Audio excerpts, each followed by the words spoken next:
Good afternoon, sports fans from all around the globe. I am your host, Jeff Dawson, East Coast Sports Investors, and this is your closing bell for Friday, January 21st, 2022. The weekend is here. Salute.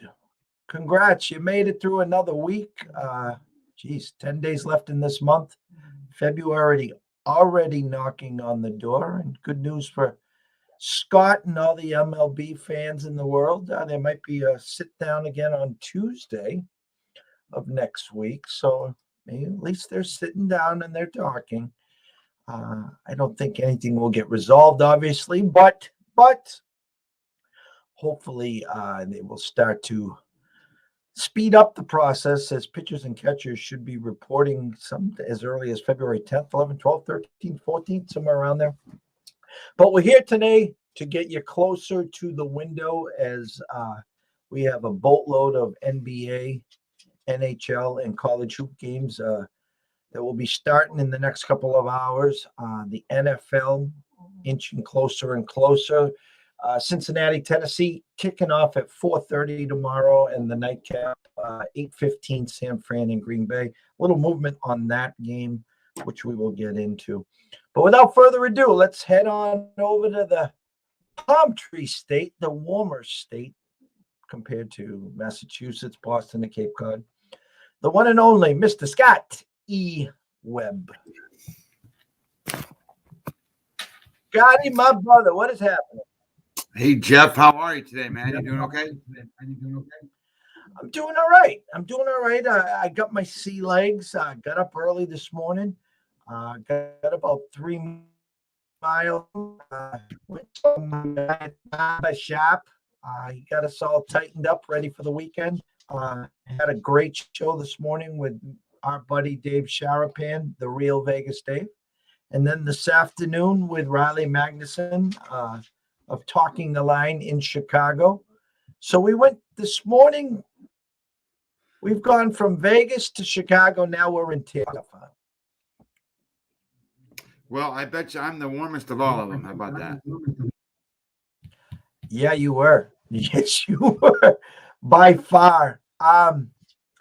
Interesting board. I'm just going to start today's show with a quick little rant. When you are betting, investing on anything, you talked about it yesterday. You have to go to the window with conviction. You have to go to the window. That's hard-earned money. It's yours. As I talk about, as the week progresses and you're up 4, 5, 6, 7 units and you get to Friday, Saturday, Sunday, it's not free play Friday, or let it ride Saturday. It's yours. Even though the week is not complete, you've won that money. You've earned that money. So I'm going to talk about conviction. I'm going to talk about bells and whistles sounding, the alarms last night in college hoops. When I said about 6 times a year, Scotty, ECSI steps on the gas, we call it. Every one of our plays is 1 unit unless otherwise suggested. Yesterday, we had our first step on the gas, 1.5 unit play. And let's just say I got egg on my face. On my timeline at EC Sports Invest, you'll see the kid on the car and it basically wipes out. That's what happened.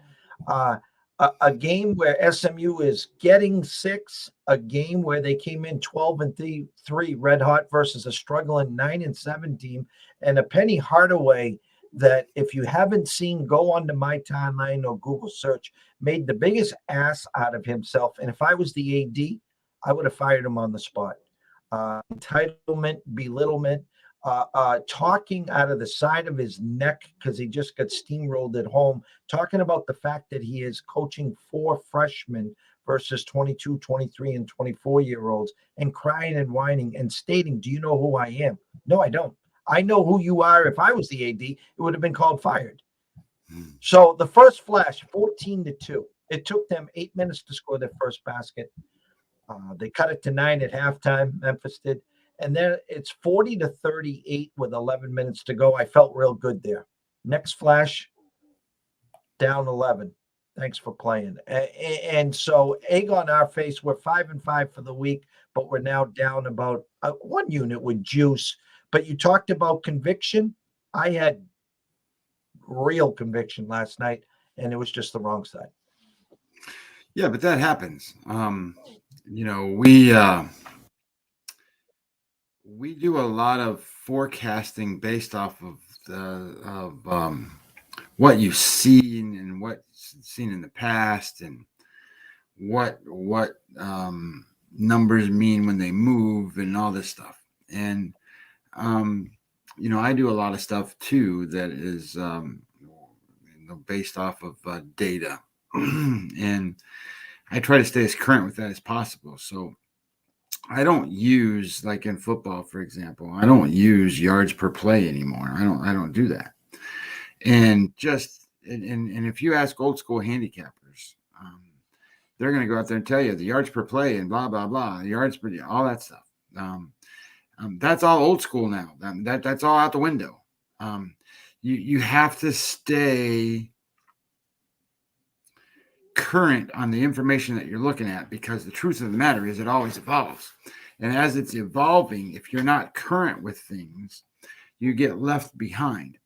Now, in your situation and what you're looking at and what you're doing, it allows you to have conviction when you take it to the window.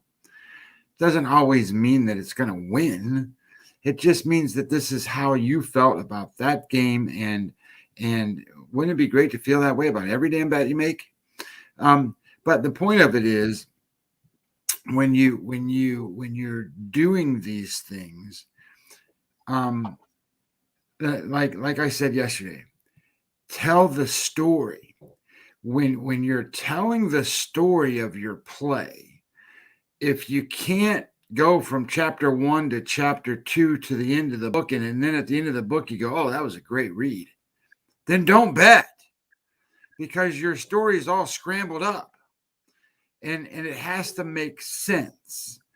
So that's where you kind of come to these games, and you look at stuff, and there's there's a bunch of perfect examples. Like there's a lot of games to bet on today in the NBA. There's a lot of games, not necessarily in college, but there's a lot of games to bet on today, or at least what I'm looking at. And you have to sit here and you go, well, that story makes no damn sense. That story makes no sense. Now, if you have a feel or whatever, you want to bet them for a feel, but that's not how I do it.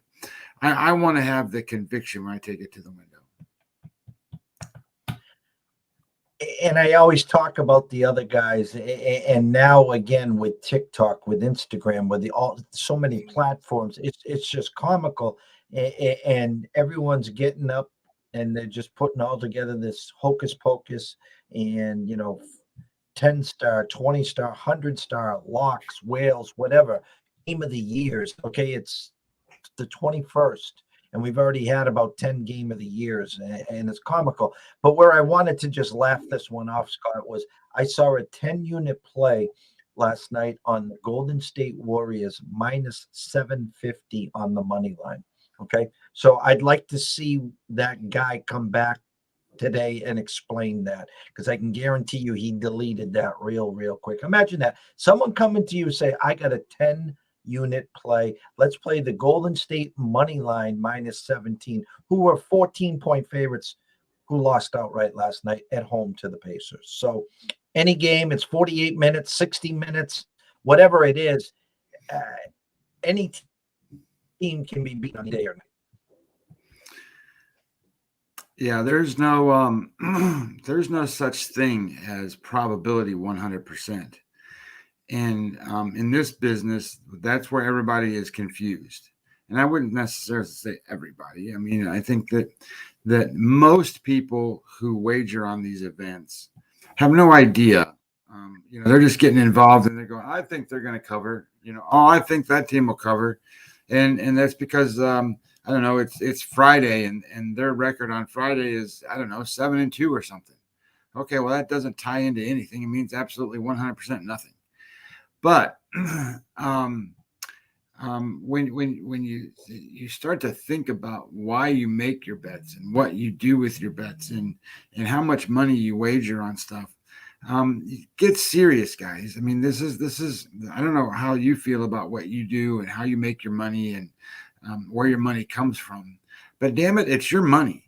And if you don't care who you bet on, well, give it to me. I mean, I care who I bet on, and I'll go make more money out of your money.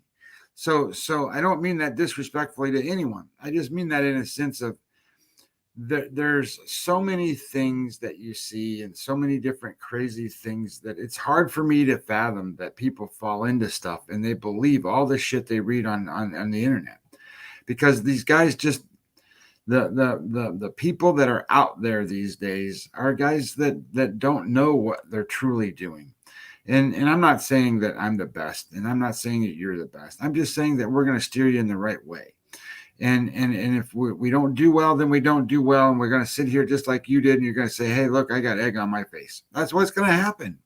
And guess what? We're going to be here tomorrow too, and we're going to be here the next day too, because we're not always going to have egg on our face. In likelihood, we wiped it off by that time, and we're celebrating and doing something else. So, you can get all these people all revved up and what I call put them in the ether gas, because they don't think straight, and they're it's like going to the dentist and you get that stuff in your you don't think straight, and then you're all laughing and all googly, and then you do whatever you want to, and then all of a sudden you come out of the ether gas and go, I got buyer's remorse, man. I've just bought the wrong thing and I'm hooked up with the wrong people. Guys, it don't cost us nothing to be with us. Just click the links and get on the subscriptions, because we're trying to get bigger advertisers. We're trying to get a lot of stuff done here, and it only helps when you help us. So there you go. I'm just going to check in quickly, because we're going to do a show tomorrow morning. Everyone watching and listening, we're going to go over the two football games at length again tomorrow for the 28,000th time. And we'll do the same thing Sunday morning as well there. But I just wanted anyone listening and watching right now, if I say something to you and it hits a chord and you have the opportunity to buy now, I'm telling you what's going to happen when you wake up tomorrow, because I'm seeing it right now pretty clearly. Okay. The Cincinnati-Tennessee game, it's going to stick at 3.5. Okay. And I had a good talk with Dave today about it. And I said initially, the thought process is for me right now is Tennessee's going to win the game. Okay. Tennessee's going to win the game. Now, with that said, if you buy the hook and you get it at a flat 3, well, if they win by 3, it's a push. You move on. If they win by 4 or more, it's fine. Now, the problem is to get it from 3.5 to 3 cost you a decent amount of coin. Now, if you want to try to take it from 3 to 2.5, it's probably going to have to cost you around minus 145 to get it from 3.5 to 2.5. The money line's 180. So basically, in a nutshell, why would you leave 2.5 on the board for minus 145 when you could say, let's just take the money line minus 180? Well, we generally don't release minus 180s unless we're playing parlays. Now, with that said, I always say the risk button is your best friend. So if you're a $100 player, you don't want to lay the 180 choice. You can risk 100, get back around $60. You profit less, but you also lose less if you do go that route with the risk button. So what I want to say is you wake up to 3.5 tomorrow. Okay. The Packer game is now back down to 5.5. I think tomorrow morning you're going to wake up. I think you got a better shot at seeing that at 5 than you do 6. So if you're on the fence there, basically, if you want San Fran, I think you better grab them now at 5.5, because I think you're going to see that go to 5. That's just me right now. But the two other Sunday games, it's already leaking. It's 2.5 at South Point. That number is going to be 2.5. So if you want Rams, you better get the 3 now. Okay. And last but not least, Scott, I'm starting to see the KC money come back in. It's 2 at William Hill. It's 2 at Circa. It's 2 at Caesars. So if you want Kansas City, you better get them right now minus the 1.5. Or if you want Kansas City, I strongly suggest just play the money line minus 125. They win, you win.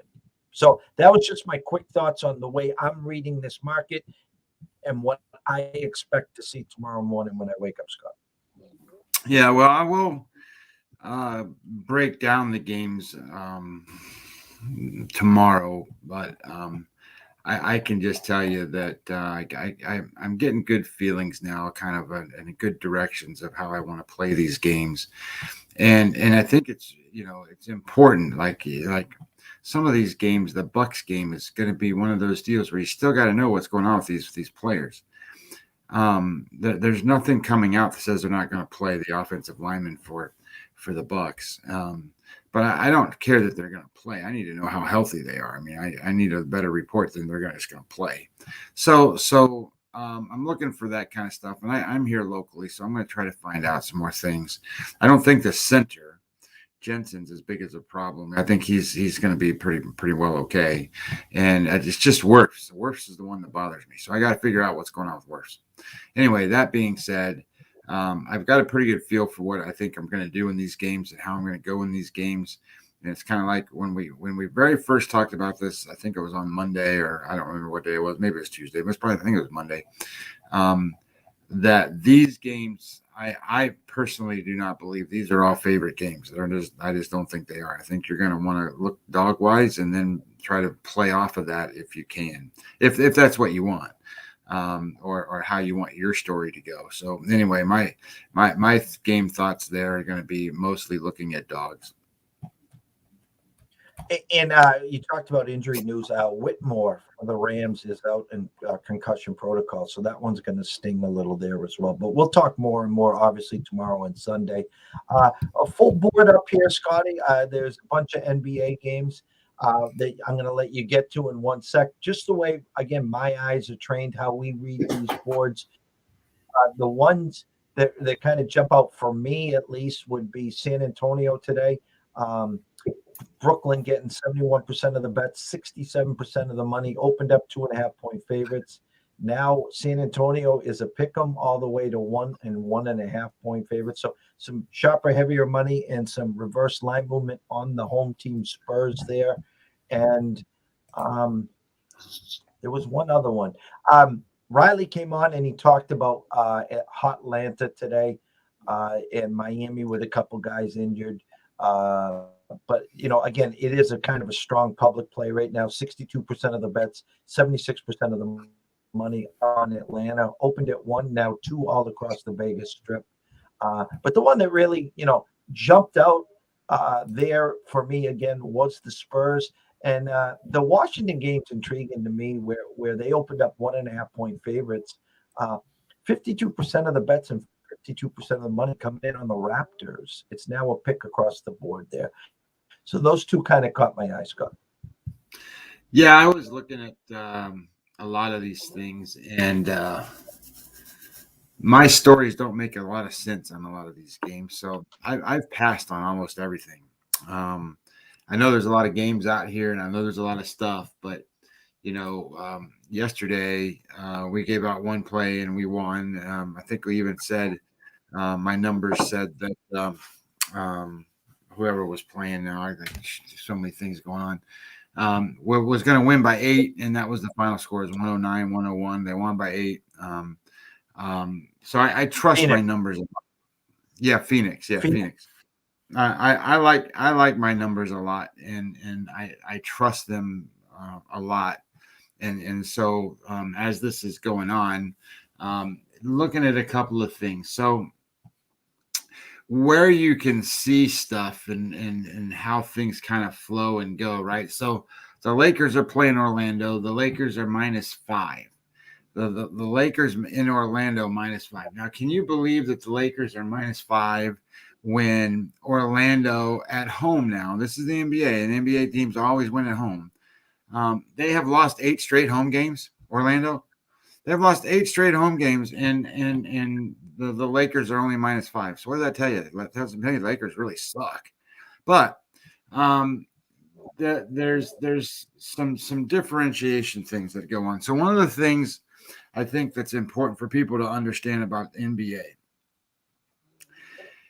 yes, there are a lot of scenarios where teams are playing third game out of 4 against the team that's on 1 day of rest. That happens. But usually when it happens, it's a really good team against a really bad team, because that gives that really bad team at least an opportunity to play pretty well.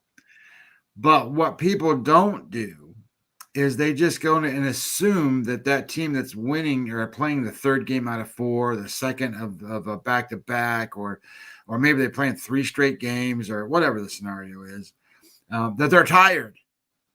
I'm telling you, it doesn't always be that. It's not that way. What you want to look at is you want to look at the differentiation between when they play a regular game and what their normal season number is, and what is the delineation between their offensive productivity and their defense productivity in that game that they're playing. Not that they're tired.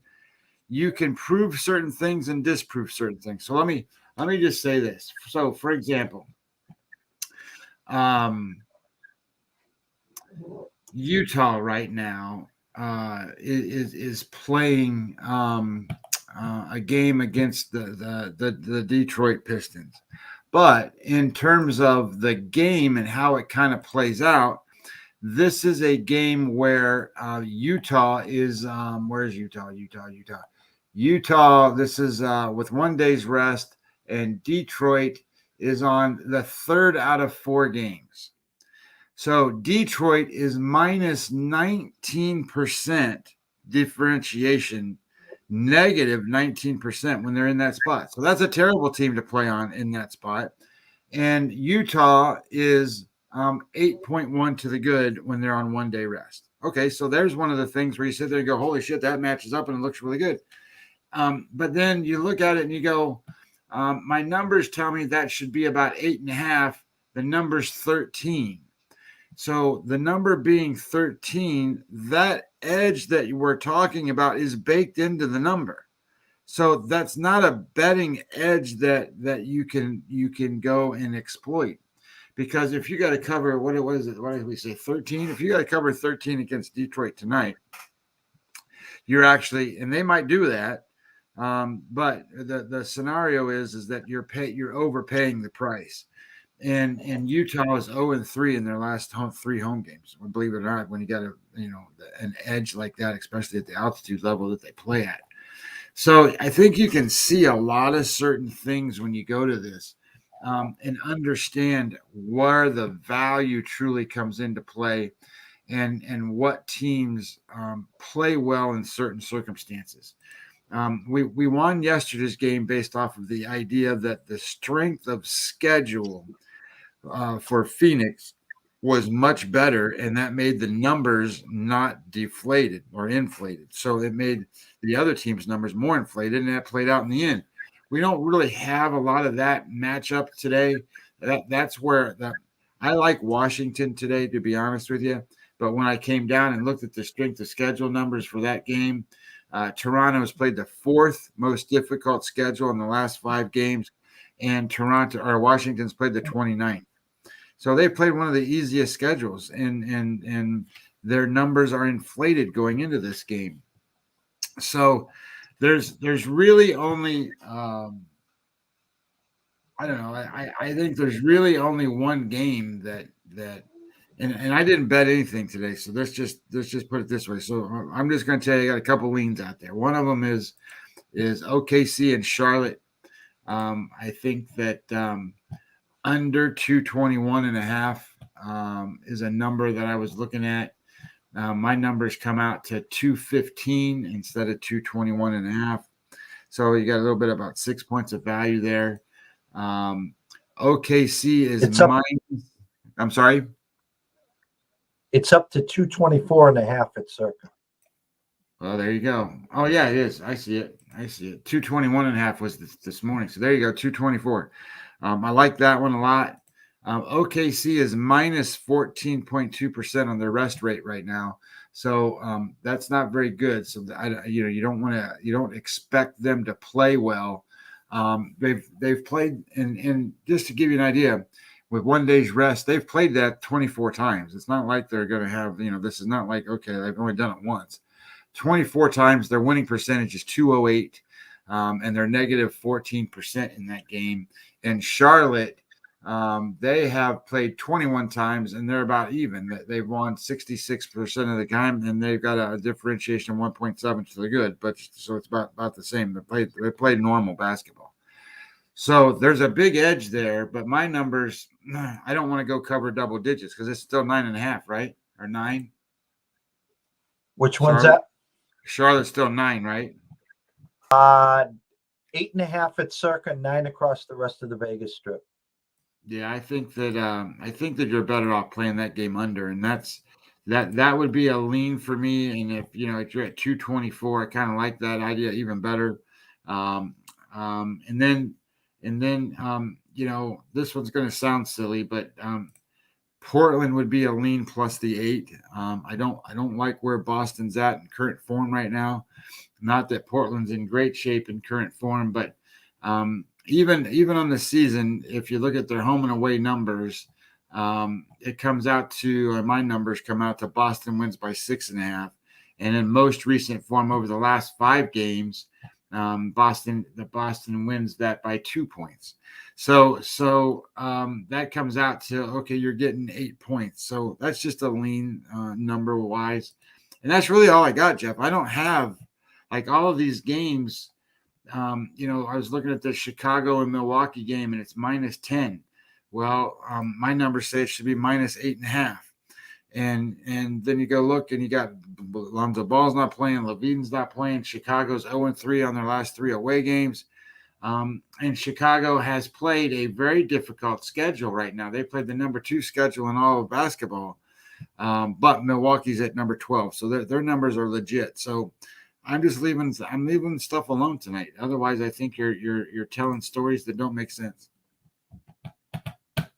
No, that's fine. That is fine. Let's go right down. I'll go right down through the college. There's a handful of college games here, and again, it's a smaller slate, and there was a couple games that stuck out to us. Rotation number 877, 878, 7 p.m. tip-off, Siena at Manhattan. A game that's opened up at 3. It's all the way down to 2 and 1.5 at DraftKings. 50% of the bets, 56% of the money coming in on Manhattan, yet the line has dropped a full point. So keep an eye on Siena plus the 2. And, if you wanted to, you could sprinkle a little pizza and beer on them. You'd probably get them around 1 plus 120-ish. Right below it, rotation number 879, 880. Also a 7 o'clock tip-off. St. Peter's at Niagara.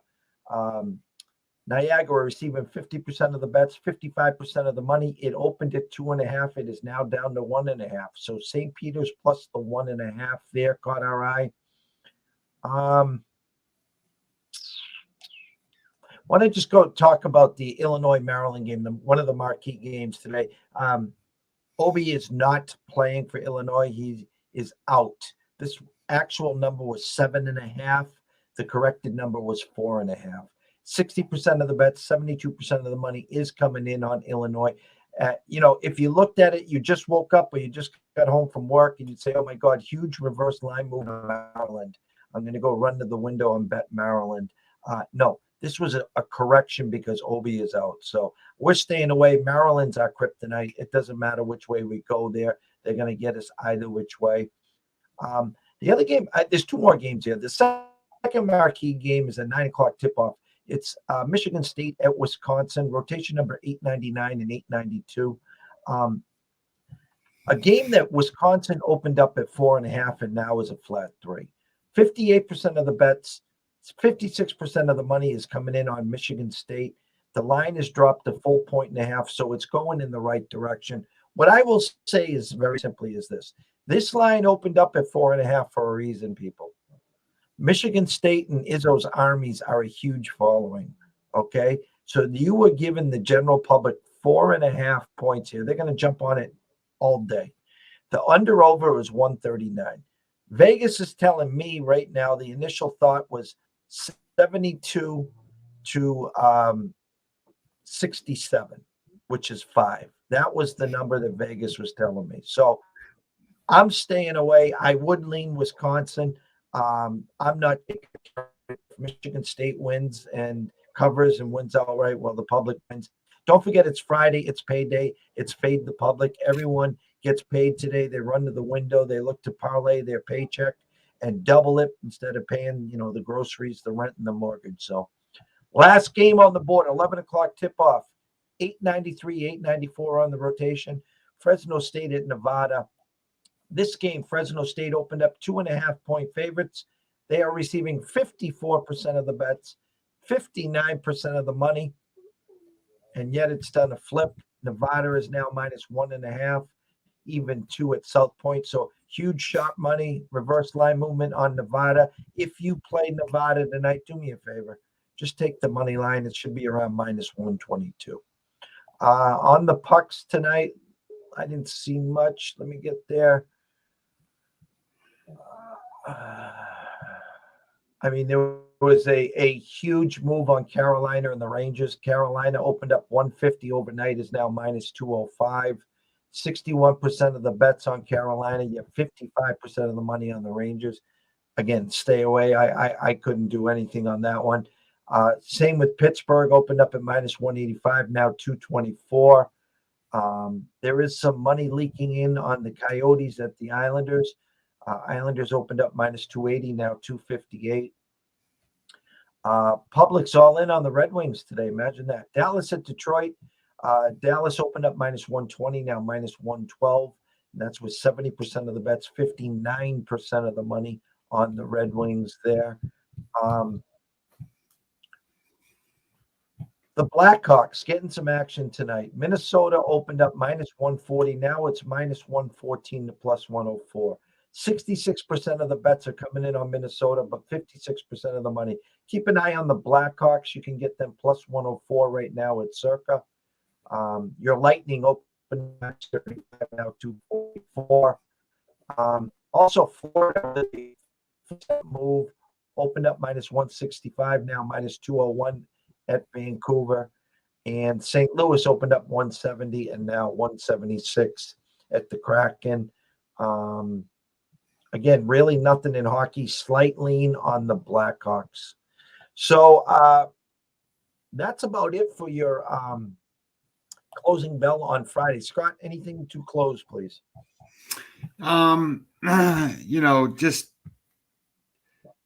Just follow where you're at, meaning that you got to have a game plan every day. Don't just go bet something because you need to have action tonight. Go. I don't know. Go read a book. Go do something else.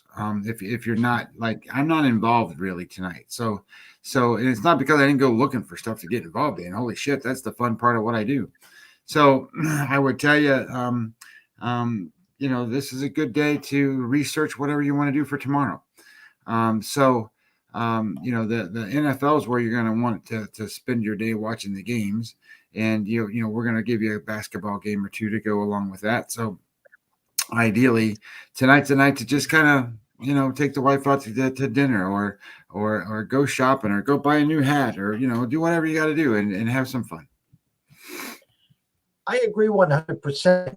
We're staring at these boards around the clock. There's times where we, study long, study wrong. I've heard that a lot in my career in business here. It's like when you go to the dogs or the whole. It's a decent board. Again, it's always on Friday. It's fade the public. You see a lot of chalk. You see a lot of favorites and overs where people are playing. Just be careful. The weekend is here. You got 2 NFL games tomorrow, 2 on Sunday. You'll have 135 college basketball games to deal with tomorrow. You'll have the NBA, NHL, and it's UFC weekend. So have some fun. Maybe take the wife out to dinner or go to a movie or something. If you have any questions, send us an email at eastcoastsportsinvestors@gmail.com. I want to thank everyone for watching and listen. I got to give a shout out to Mr. Lucky again at Follow Fade. Can't thank enough. Really can't. The interaction, the content It's everything that we dream of, and we can't thank you enough. The odds couple is something we're definitely brewing with. I do love, Lucky's Locks and Bagels. I thought that was kind of a good thing for the fall, but a lot of stuff in the fires, and we just look forward to grow, and grow some more. So, if you're wagering tonight, wager with your head, not your heart. If you have a problem, pick up the phone. There's an 800 number right there. Ask for help. Why? Because we care. We want to see you here today, tomorrow, next week, next month, through 2022 and beyond. For myself, Jeff Dawson at EC Sports Invest, from Scotty Webb at Webby20 MLB. We wish you the best tonight. Stay in your lane, invest and wager responsibly, and we'll see you bright and early tomorrow morning.